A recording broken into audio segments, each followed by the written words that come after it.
right, welcome back. 755 Forever. I'm David O'Brien, Braves writer at The Athletic. I'm with Eric O'Flaherty, former Braves reliever. What's happening, Eric? How you doing, man? What's up, Dave?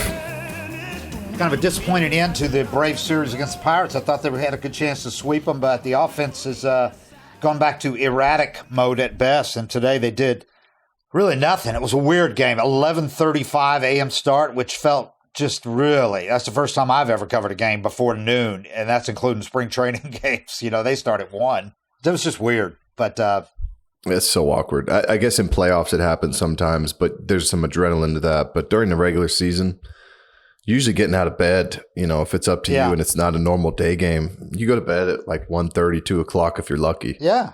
So playing at 11 that's tough. Yeah, so they had show and go, you know, and even after, because they played, it wasn't a night game the night before, but it was 4 o'clock game. Yeah.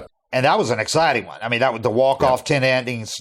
And nobody ever needed a walk-off hit more than Adam Duvall. Yeah. I mean, that guy has struggled, to say the least. Hey, before I forget it, this episode is brought to you by Joe Van Gogh Coffee. Joe Van Gogh is back in the fold. And by the way, my brother and sister-in-law and their kids were on vacation in North Carolina this week, and they went to Joe Van Gogh's and asked, and they were disappointed because they didn't have the 44, but they did go and told them who we were and all that.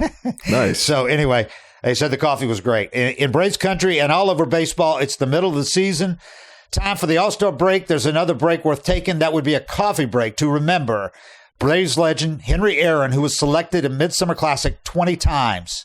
I think it's actually more than 20. I have to look that up. But he was actually in more All-Star games than seasons played, because they had 2 years where they played 2 All-Star games. And he played in all 4 of those. And those 2, they did it for 2 years. They had 2 All-Star games. 2 breaks. Yep. What? I never heard that. Yep. Look it up on the Baseball Reference. Joe Van Gogh Coffee is bringing back blend number 44. There you go. See, they didn't have it last week when my brother was there. In honor of Aaron. For a limited time, find our blend number 44 at joevangogh.com and enter the code HAMMER at checkout to receive an additional 20% off your purchase. Joe Van Gogh has been roasting and serving coffee for 30 years and following the Braves through each and every one of them. Visit joevangogh.com. That's JOEVANGOGH.com. And just in case it's too hot for you, blend number 44 makes a cold brew as well. Yeah, the 10-inning walk-off win, that was a great game, a riveting game. The pitching matchup lived up to billing. Even though neither of those guys was as sharp as they've been at times, they both just gutted it out and pitched 6 innings apiece, really strong, with Max facing Paul Skenes. First time I've seen Paul Skenes, and he's the real deal. His velo was down about 1.3, I think, on his, so he actually topped out at 99. And his usual average, he was down from his usual average. And he didn't have any 100-mile-an-hour pitches. But he was sharp, and he's got like 4 pitches. I mean, he threw more splits than fastballs yesterday, which I really was kind of surprised. But he got some whiffs on it, a lot of whiffs on it. I'm never going to get to a point where I see splitter and 95 miles an hour next to it on TV, and it's never going to make sense to me. Every time I'm going to think they got it wrong, because it's insane some of the stuff these guys are throwing, and that pitch is crazy. All his stuff's good, though. I mean, every pitch he has. He and Max pitched 6 innings apiece. They each gave up 6 hits. Each gave up 1 run. Skenes ended up striking out a bunch of guys in the late innings to give him 9 strikeouts. He's had at least 7 strikeouts in all but one of his starts. He had 11 in one. He's had 9 a couple times. I mean, that kid's. And he's every bit of 6'6" and 240. He's huge. Yeah, he looks like a horse. Yeah, he does. And it's so effortless. He throws 99 like most guys throw 88. I mean, and Max, real good mix. I thought Max did. He made big pitches again and again and again when he had to. He had 2 runners on in the first inning, 2 runners on the second inning, 1 in the third, 2 in the fifth, and got out of every jam except 1. Gave up a sac fly, the only run he gave up in 6 innings. Gave up 6 hits. He had 3 walks, 4 strikeouts. He's just that. This run that he's on, we've talked about it. He's got 12 starts now with a 1.9 ERA and like 14 starts with a 2.05 since those bad 2 starts to begin the year.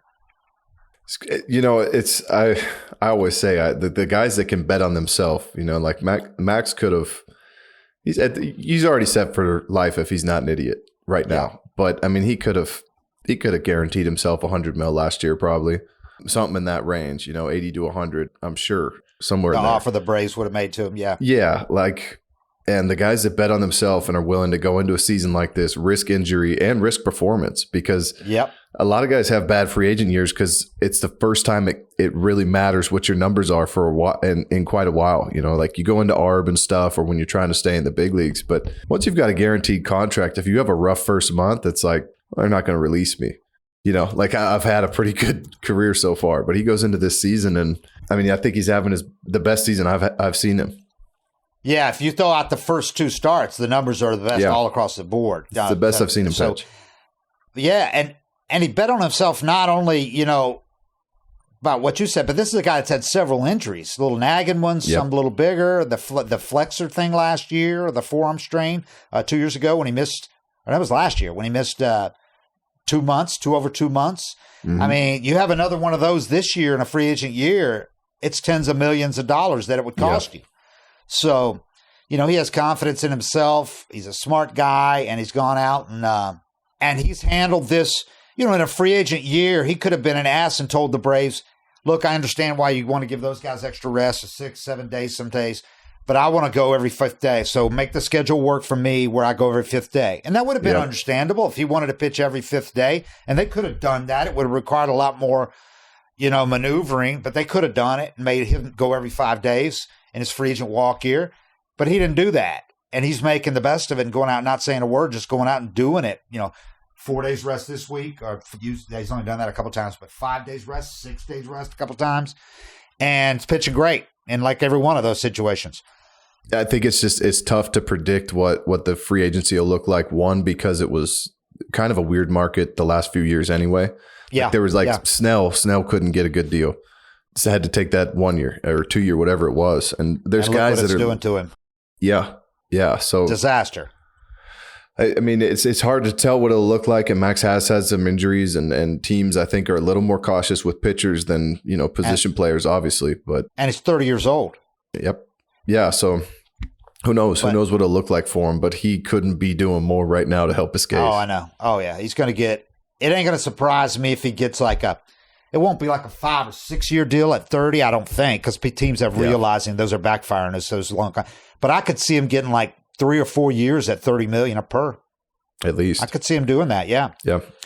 Ian Anderson made his first rehab start, well, other than in the complex league games, rookie league games, pitched a couple of those, or 1 or 2 of those. But he made a rehab start today for Single A, Augusta.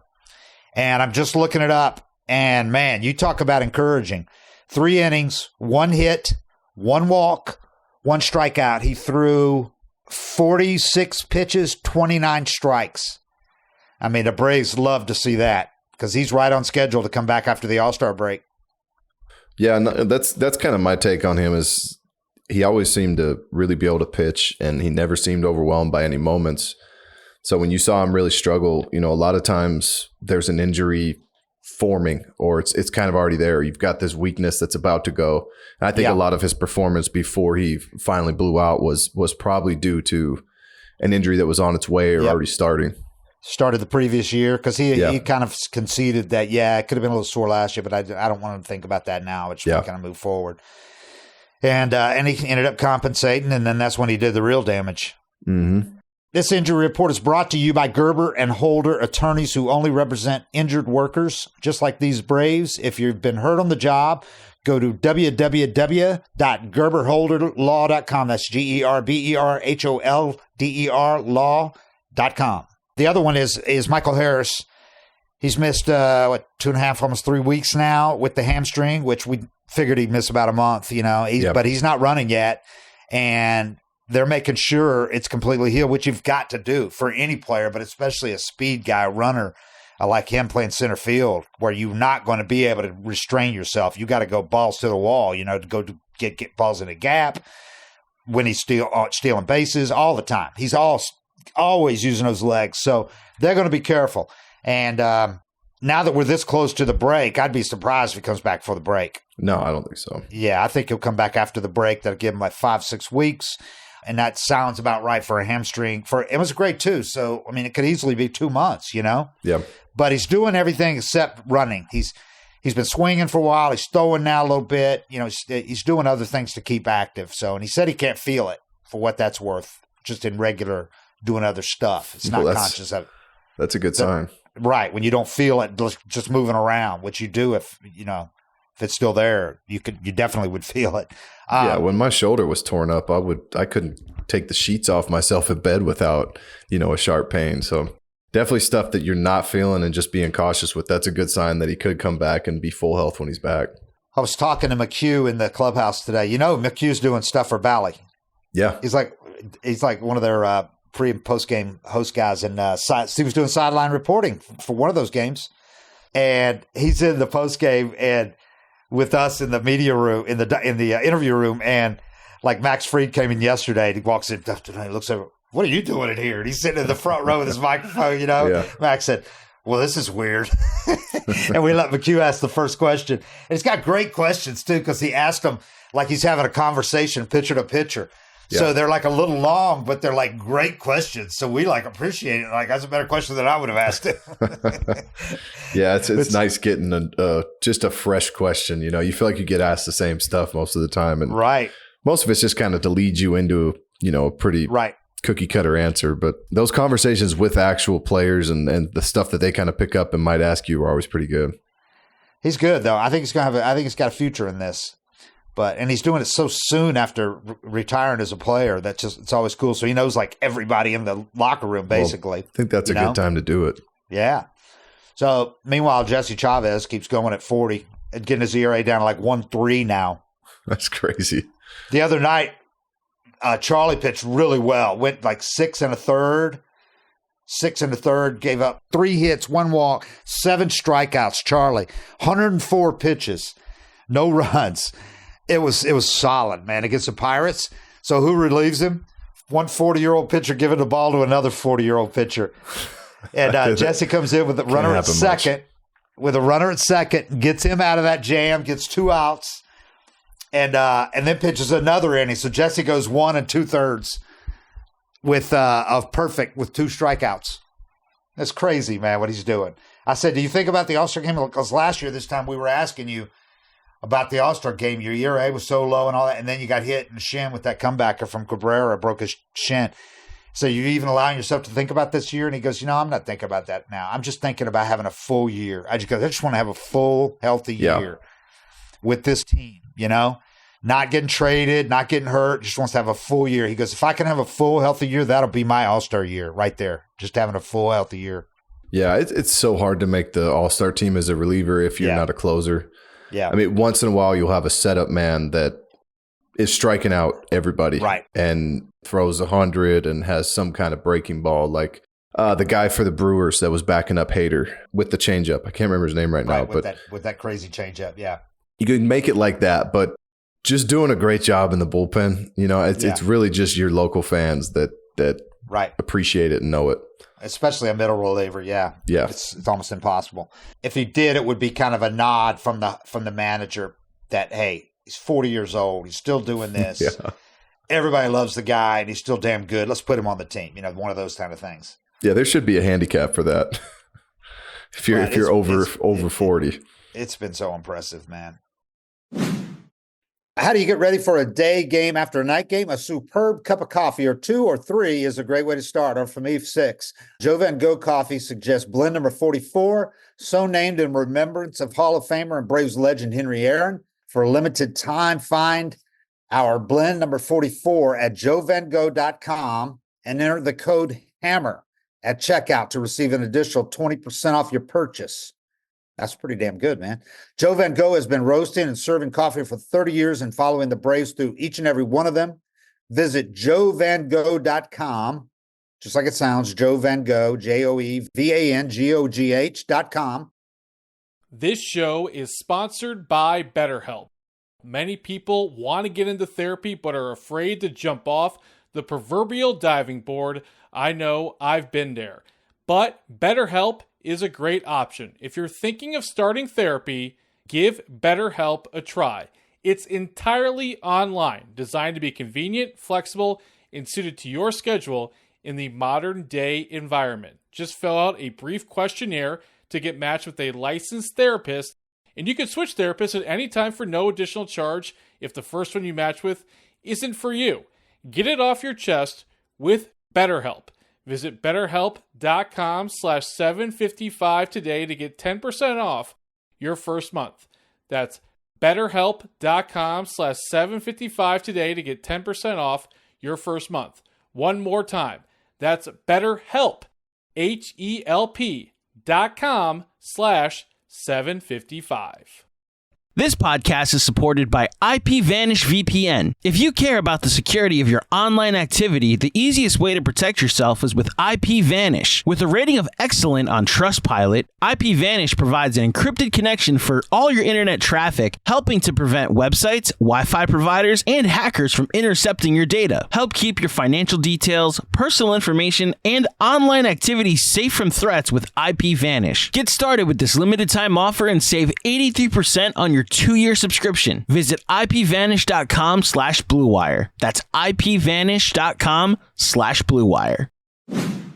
Today, Braves lost 4-2 to the Pirates. All 4 of the runs scored in the 5th inning against Schwellenbach. And the crazy thing is he's now had 6 starts. 3 of his starts, the 5th inning has been his bugaboo. And, I don't know if it's just a coincidence, if it's, the 3rd time through the order, which a lot of times that's what it is. If he starts to tire maybe a little bit and makes a mistake that inning, but that has really undermined him the 5th inning.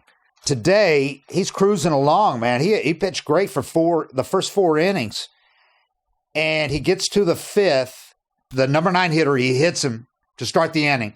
Then he strikes out Kutch, and Brian Reynolds strikes him out consecutively looking. So he's got 2 outs, runner on. He throws a first pitch cutter. First pitch cutter to O'Neal Cruz. That is over the plate. And he vaporized it, dude. Oh, my God. That guy is, I don't know who's got more talent, him or Ellie from the Reds. Yeah, from the Reds. In the same division, same position. Both can run, both got huge power. But this kid, oh my, that power is, he hit the ball 452 feet, 117 off the bat. 117? Yeah. Yeah. I mean, he's something. So, boom, that was 2-1 because the Braves had taken a 1-0 lead in the previous inning. So that's 2-1. And then he walks the next guy, Olivares. Then he throws a 1-1 changeup to Rowdy Tellez. He hits it 420-some feet. So, again, it's the wrong pitch in that situation where, first of all, the first pitch to Cruz, way too much at the plate, cutter. He didn't mean for it. He meant for it to be way inside. And then the changeup that he left hanging over a 1-1. And that's what's only thing that's hurt him in these innings is leaving pitches. A lot of times he'll be ahead in the count, and there's no reason at all for him to throw that pitch, and he has. And these guys, and I asked Snit, I said, in the minor leagues, he throws that pitch where it was located to Cruz.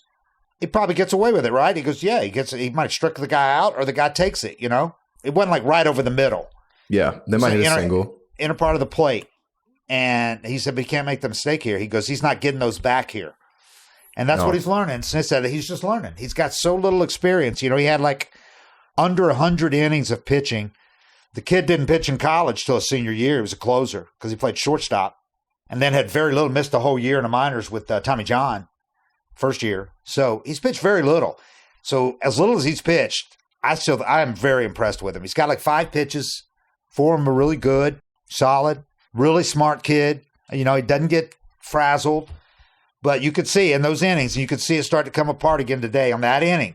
That was the only inning, but that was all it took, The number one thing I wanted to know when I was pitching and we were going through scouting ports was, where do these guys hurt you and what pitches do they do damage on? So like if you took like Ryan Zimmerman, for example, if you got a slider into him down under his bat, you were safe. If you got a fastball in tight, you were safe. If you went fastball away to him, you better not you better make that pitch perfect. You better get it down and away. Because if you, with a lot of guys, just the sinking action down and away to a guy will get you the ground ball. The way his bat path was and the way he tries to shoot it to right center, if you leave it up a little bit and catch a little too much play, even if it's sinking, his bat stays on that pitch and drives it. So I think that's something like with each hitter, you can kind of learn once you've been in the big leagues for a while, what their bat path looks like and where can this guy hurt me right now? Like you give up all the singles you want. It takes all day to score hitting singles, but there's certain guys like, okay, De La Cruz, if I throw this cutter, I cannot miss over the plate with it. It's got to get in tight on his hands. It's either on the black or it's a ball because that's where he can hurt me. But then maybe you go change up to him or something like that. You got a little more play and you can try to catch a little more plate and not have to play it so safe. But there's just a lot of guys where it's like, I threw a slider to Adam Dunn one time and he hit it 7,000 feet. It was upper deck. I mean, it almost hit the scoreboard at DC. And I saw him. He was out with Chipper after the game and I ran into him and he's like, you threw that ball in the one place I can hit a baseball. He's like, if you would have thrown that slider and hung it high, if you would have got it up and away, if you would have thrown it down and away, anywhere but where you put it. And it was just a hanging slider middle in. But when he said that to me, it made me think like, okay, I mean, you shouldn't have told me that because it gave me confidence facing him. But you think about it and you're like, when I face this guy again, if I go slider, I have to get it down away. Like I can't miss with the slider here. With the fastball, I had a little more room for error because I had some run on it and it didn't stay in his bat path as long. But you start learning that. And then once you read the guy's swings, you're a lot more confident in the pitches when you throw them. And if you throw one that you know they can hurt you on, you make sure to make that pitch. Yeah, I'm looking at the location of this. It registered as a split on here, but it was 82-2. I think it was a change. I think he said it was a change. Anyway, his first pitch was a curveball up in the zone. It was called a ball. It should have been a strike. So he started out 1-0. Then he gets a called strike. And then the third pitch was on the inner part of the plate, very edge of inside of the strike zone, but it's like waist high. What was the count? 1-1. Yeah, so he's already he's already thinking, yeah, he's going to do some damage, and you just leave it there. He's opening up, and it just runs into his bat. And the story of the game, other than those four, I mean, because that's it. That's all they gave up. But the Braves went 0 with runners in scoring position, I think 0 for 5. They're back in a pattern now where they had the offense really come alive for about 2 weeks. And now they're back into this, they've scored in the last eight games. They've scored 6 twice, but otherwise they're scoring like 1, 2, 3, nothing, every game.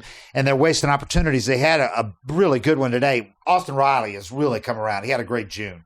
And he's had 6 homers, I think, in the last 15 games. But today he comes up and he twice. First of all, yesterday they won. And it's funny because 2 of the 3 hardest hit balls in that game yesterday were Marcell Ozuna ground into double plays. 2 of the 3 hardest hit balls, 109 and 106, double play grounders. So he had 4 at-bats. He struck out twice and hit into 2 double plays. So you look at it, you go, good Lord, this guy had a terrible day. But he hit 2 of the 3 hardest hit balls of the game. So anyway, today, Austin Riley comes up, runners at first and second, 2 out in the first, flies out, comes up again. The big one was runners at first, runners on the corners and none out in the fourth after a walk. Ozuna drew a leadoff walk. Olsen singled. Austin comes up, grounds into a double play. They get 1 run out of it. And then Duvall followed him with a walk, and then Murphy struck out looking.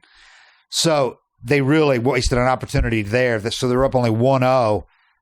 And then that was quickly erased in the next inning. So, but it's just a lot of missed opportunities. Here's today's trivia question brought to you by Gerber and Holder, attorneys who only represent injured workers, just like these Braves. If you've been hurt on the job, go to www.gerberholderlaw.com. Today's question, what was the first season that Chipper Jones made the All-Star team? Email us in at 755foreverpodcast@gmail.com. Now back to the show. I wrote about this for a thing for my takeaways that are going to run tomorrow morning. This has been a huge part. First of all, their lineup last year, we talked about it so many times, how their lineup was stacked top to bottom, and nobody else's lineup gave no pitchers a chance to even catch their breath. And even this year, when they were going well the first few weeks of the season, the lineup was deep. But now, with Acuna out, with Harris injured, you got a bottom of the lineup now is an average team or worse. The bottom of the lineup now is three really pretty, not easy outs, but three outs that pitcher can look at and go, okay, I can get an outs there. And it's night and day difference when you're getting to the bottom of the order and those guys are really average at best. Yeah, I'm looking at it right now. And it's been even worse than that lately. Laureano missed the last couple of games. He had a back thing. So you got the likes of Forrest Wall in there. Arcia and Duvall have been awful. Duvall against right-handers. He was doing fine against lefties as a platoon guy. But once he moved into that regular lineup, he's got the worst numbers of anybody over like 38 beats against right-handers this year. Just terrible. And since he got into the regular lineup, he's just struggled with righties and lefties. Arcia has just been nothing like last year. And with runners in scoring position, Arcia has been particularly brutal. Last year, he got a lot of big hits for him. Yeah, he did. And that's killing them at the bottom of the order because they can get a couple runners on base, and then they get down there, and it's like out, strikeout. A lot of them strikeouts. I documented the numbers for tomorrow. Runners, and just with runners in scoring position, Braves are 18th with a 729 OPS, 18th in the majors. They were third last year with an 823 OPS. And even given the slugging numbers are down this year across the majors, that's huge. That's 96 points different in OPS.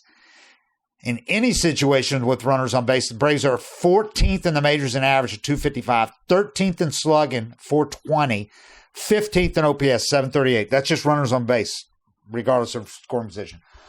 Last year, they led the majors in all those categories by a wide margin. 284 they hit, 518 slugging, which is absurd. 98 points higher than they are right now. And an 873 OPS with runners on base last year.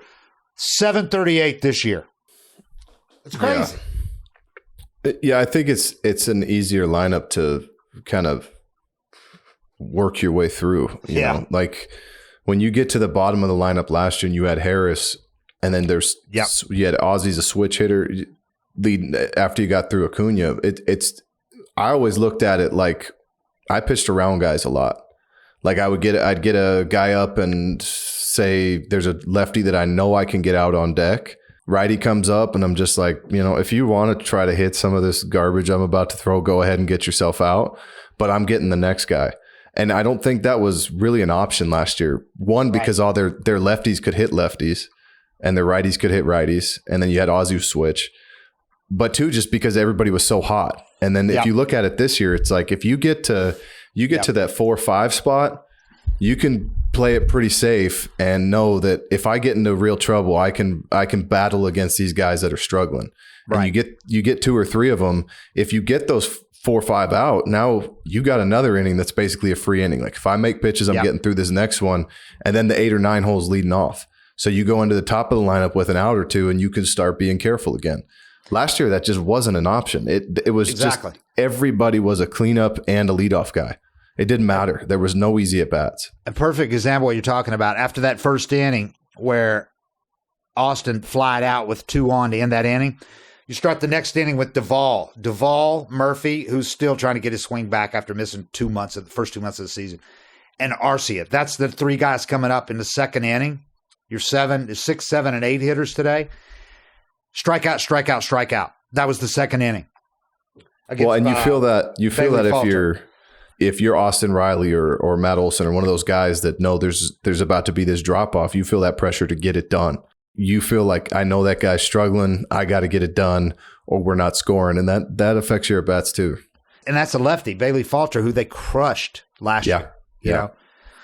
So and then again they that fourth inning where Austin grounded in the double play. They get 1 run there. Murphy strikes out to end that inning. You start the next inning with Arcia. He actually drew a walk, but then you got Williams up hitting 9th because you're just kind of piecing this thing together while, Laureano was out today and Harris is out. And he grounds into a double play after the leadoff walk. Yeah, you got a lot of all his strikeouts were pretty much at the bottom of the order. So anyway, that's where they are. They're not getting that middle of the order consistent thump where every time a guy made a mistake, got a couple on. Olsen made him pay or Riley made him pay. Olsen's back struggling again after really going on a tear for a while. He is striking out at a prodigious rate lately. A lot of strikeouts, like 2 or 3 every game for 4 or 5 games in a row there. So they're still trying to get it together just when you think, it's never that easy. When you think they're starting to click and they're back to, closer to last year's form, they have a homestand like they just had, and all of a sudden they're in struggle mode again. So we'll see. Doesn't get any easier. You got the Phillies coming in. You got the Giants first this week, Tuesday, Wednesday, Thursday. Then you got the Phillies in a pretty big series next weekend. The Phillies are obviously dealing with some injuries of their own right now with Harper's out with a hamstring, which they said is not bad, but I can't see him coming back for the All-Star break. Yeah, Schwarber's got a groin, so they both went on that IL the same day. So the Braves are going to get them without those 2 guys. That's big. So you got to take advantage of it, but I'm not sure how the pitch is going to match up. So looking, the way it's lined up right now, Lopez would be on regular rest if he's to pitch in that series at all, because he's going to pitch against the Giants. They haven't used him on regular rest but one time all season, so I don't know if they're ready to do that or not. Maybe they are. We'll see. I always thought that when you're playing a division rival, you throw your best at them because you can if you win, you guarantee they lose that day. Yeah. When you win and they win, it's like you game every day. Yeah, every time you win, you get a game. And they lost a game again today. The Phillies were down to the Marlins 6-3, and of course they came back and won 7-6. And then they played like shit too. They made 5 errors and just hit their way back in the game. This episode is brought to you by Joe Van Gogh Coffee. Joe Van Gogh is back in the fold. In Braves country and all over baseball, it's the middle of the season. Time for the All-Star break. There's another break worth taking. That would be a coffee break to remember Braves legend Henry Aaron, who was selected in Midsummer Classic 20 times. Joe Van Gogh Coffee is bringing back blend number 44. There you go. So they're beat up right now, and the Braves aren't taking advantage right now. They're back to 8 games behind them, which is, the furthest they fell back was 10.5. And I think the closest I think they got was 7. So we'll see. They're still right there. There's still a few games ahead in the wild card thing, but there's a ton of teams right behind them in that wild card race. You can't afford to go through a bad slump again at all, because there's some teams kind of heating up back there, starting to play the way they can. So we'll see. All right. 7:55 forever. We'll talk to you guys again. No game tomorrow. Bravos are off. They need it too. They're beat up after the way that road trip ended with the doubleheader in St. Louis and one game in Chicago, then come home, no off day, and play 3 against the Pirates. Couldn't a stupid 11:30 a.m. start. So they need that day tomorrow. We'll take a day off after that. For sure. All right. Thanks, everybody. We appreciate it.